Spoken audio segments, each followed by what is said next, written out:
क्या हुआ? PWD के 15 लोगों को किडनैप किया है। हाँ तो? उनमें से एक है अपने गोपी का बाप। अच्छा, क्या गोपी को इस बारे में पता है? वो नहीं जानता। मास्टर जी, गोपी आ गया। मास्टर,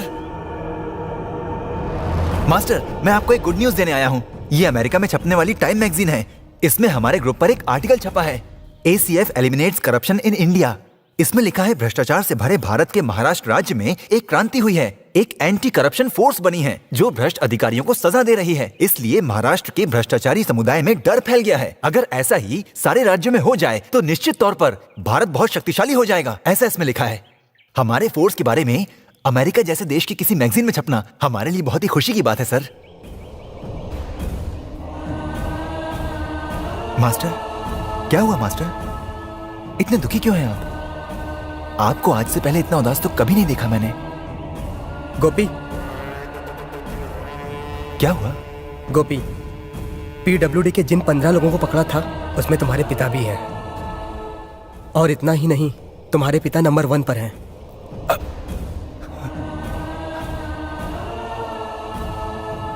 अब आप क्या करेंगे? गोपी, किसी को माफ करना गलतियों को बढ़ावा देना है। अगर इस बार हमने किसी को... नहीं मास्टर, अगर आप मेरे पिताजी को माफ कर देंगे तो मैं आपको माफ नहीं कर पाऊंगा। कोई बात नहीं मास्टर। कलेक्टर, पुलिस, SP वो भी तो मारे गए हैं। उनके भी बाल बच्चे तो होंगे ही ना।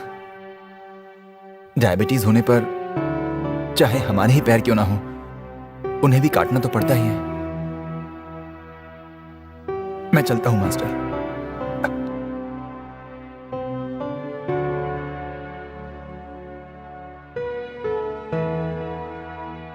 मास्टर,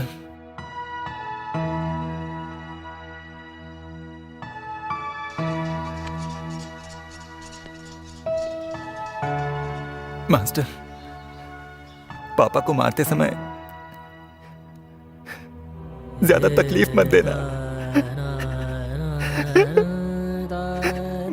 भले ही वो एक बुरे पिता हो, पर मैं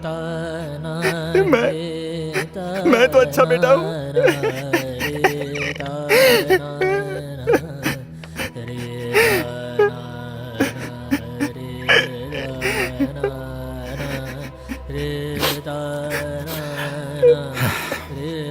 मुझे तुम लोगों पर गर्व है। लोगों का मानना है कि आज का युवा सिर्फ लड़कियों के पीछे भागता फिरता है, जबकि देश के भविष्य को बदलने की शक्ति सिर्फ उसी युवा में होती है।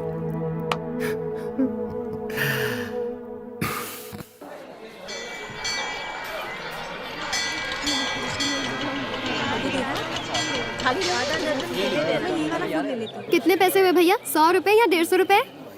नहीं, 35 रुपए और 60 पैसे हुए हैं। क्या बात है!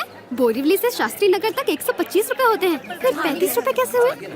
मीटर खराब है क्या? ऐसा नहीं है मैडम, मीटर तो पहले भी चलता था। वो तो RTO वालों को, POC वालों को, यूनियन वालों को और ट्रैफिक पुलिस वालों को इतने सारे पैसे देने पड़ते थे कि 35 रुपए की सवारी को हम घुमा फिरा के 125 कर देते थे। और अब 1 रुपया भी नहीं देना पड़ता, तो हम गलत काम क्यों करें? वाह, क्या बात है! इसमें मेरा कोई बड़प्पन नहीं है। कमाल तो उस आदमी ने किया है जिसने सारे डिपार्टमेंट के ऑफिसर की हवा टाइट कर दी है। वाहवाही तो उसकी होनी चाहिए। मैं नास्तिक हूँ, लेकिन फिर भी मैडम, अगर उसकी फोटो मुझे मिल जाए ना तो मैं उसकी डेली पूजा करूंगा। नहीं लूंगा, नहीं लूंगा, नहीं लूंगा। 3 लाख तो क्या 30 लाख भी दोगे तो भी नहीं लूंगा। पैसे ले लो, वरना बॉस हाथ काट देगा।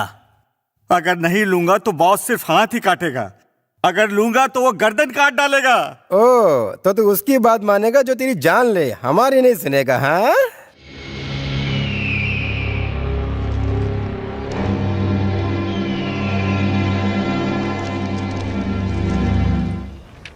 मास्टर जी, इसका असर दिखने लगा है।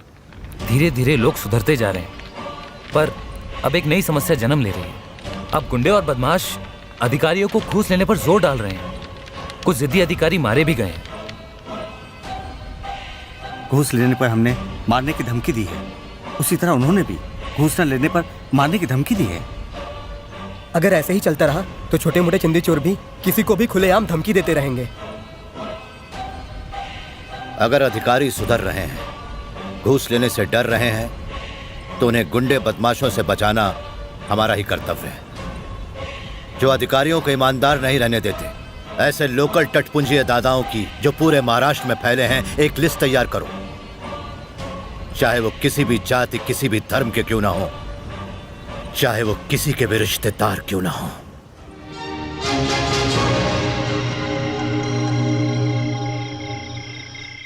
मास्टर, ये पूरे महाराष्ट्र के उन गैंगस्टर्स की लिस्ट है जिन्होंने अपना धंधा चलाने के लिए कई शहरों के अधिकारियों को अपने गुंडे बदमाशों और ताकतवर नेताओं के जरिए जान से मारने की धमकी दी। वहां की पुलिस भी उनके खिलाफ कार्रवाई करने से डरती है। और जिन जिन अधिकारियों को टॉर्चर किया गया, उन 15 लोगों के नाम भी इस फ्लॉपी में है। और इस फाइल में उन 15 लोगों के नाम हैं जो कई बिजनेस करते हैं, जिन्हें अधिकारियों से घूस न लेने की वजह से भयंकर लॉस हुआ है, और वो इस घूसखोरी के सिस्टम को चलाए रखना चाहते हैं। उनकी वजह से आम लोगों के और ईमानदार अधिकारियों की हत्या में इजाफा हुआ है।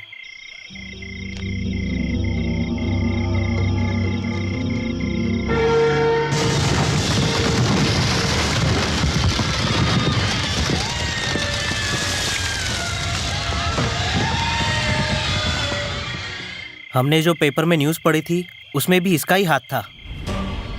इस आखिरी कदम के लिए हमें बहुत जागरूक रहना होगा, क्योंकि ये बड़े क्रिमिनल्स हैं। तो इस बार पहले से बताने की कोई जरूरत नहीं है।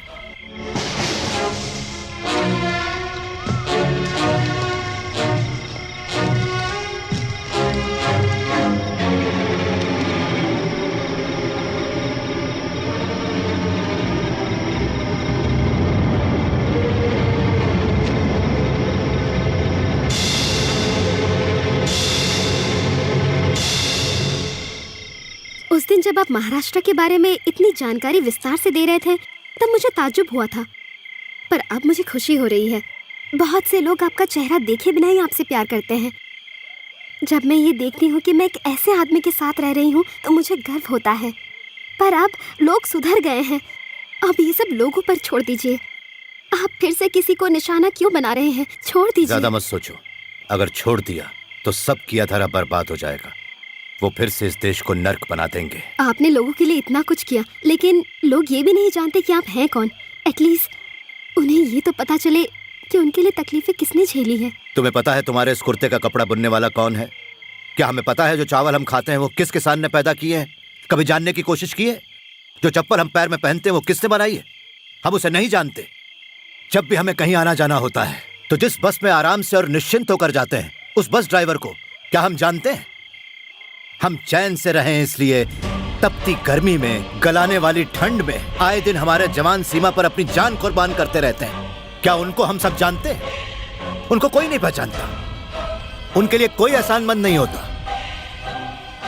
हम भी उन्हीं की तरह हैं। आखिर आप इतने जिद्दी क्यों हैं?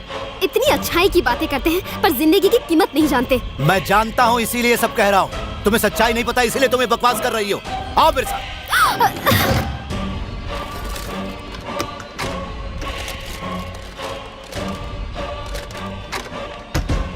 तुम जानना चाहती थी ना मेरी फैमिली कहाँ है, आखिर वो कहाँ चली गई?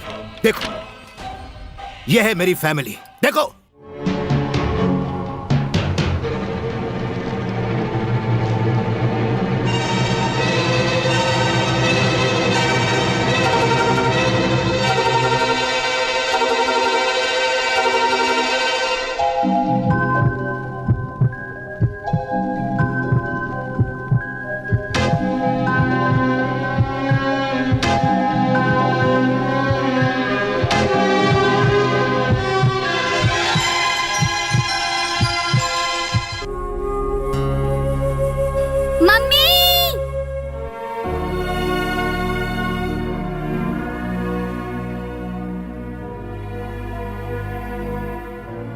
मम्मी, मैंने भाई को देखा, वो हाथ समेट कर सांस ले रहा था। मैंने उसको प्यार किया, लेकिन वो पापा की तरह काला है। स्कैनिंग में ऐसा ही दिखता है, पैदा होने के बाद उसके रंग का पता चल जाएगा। नहीं माँ, उसे वैसे ही रहने दो। हम दोनों गोरे और ये दोनों काले, तभी तो मैचिंग होगा। अरे एक बार और सर लड़ाओ, नहीं तो मेरे सींग निकल आएंगे। हर महीने रेगुलर चेकअप करवाते रहना। Okay doctor, thank you. Happy Diwali. Thank you, same to you. तो चलें? हाँ। प्रिया, शर्मी से जाकर अपने घर की चाबी लाओ। नहीं माँ, मैं उससे बात नहीं करती, मेरी उससे कटी है। आओ जाओ। ताकिट जम तरिता जम तरि तरि किट तई ताकिट जम तरिता जम तरि तरि किट तई ताकिट जम तरिता जम तरि तरि किट तई ताकिट जम तरिता जम तरि तरि किट तई किट जम तरिता जम तरि तरि किट तई ताकिट जम तरिता तत्किट तरि किट तई ताकिट जम तरिता तत्तरि तरि किट तई ताकिट जम तरिता जम किट तरि किट तई ताकिट जम तरिता जम तरि तरि किट तई ताकिट जम तरिता जम ताकिट जम। इस आने वाली दिवाली को ना मेरे घर पे मेरा छोटा भाई आने वाला है। तो क्या हुआ, मेरा छोटा भाई तो 2 साल पहले ही आ गया था। मैंने तुम्हें चाबी लाने के लिए कहा था ना। क्यों, तुम दोनों दोस्त बन गए क्या? शर्मी, चाबी ला दो बेटा।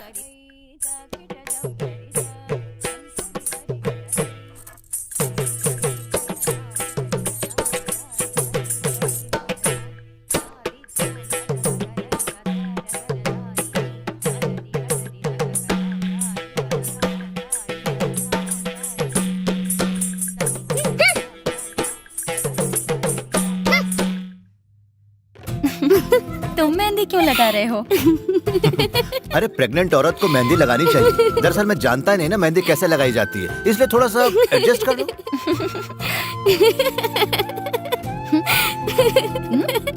तुम इतना क्यों हंसी हो? मेरा पति मुझे मेहंदी लगा रहा है, तुम्हें इसमें क्या? अरे हंसती चली जा रही है, पागल हो गई है।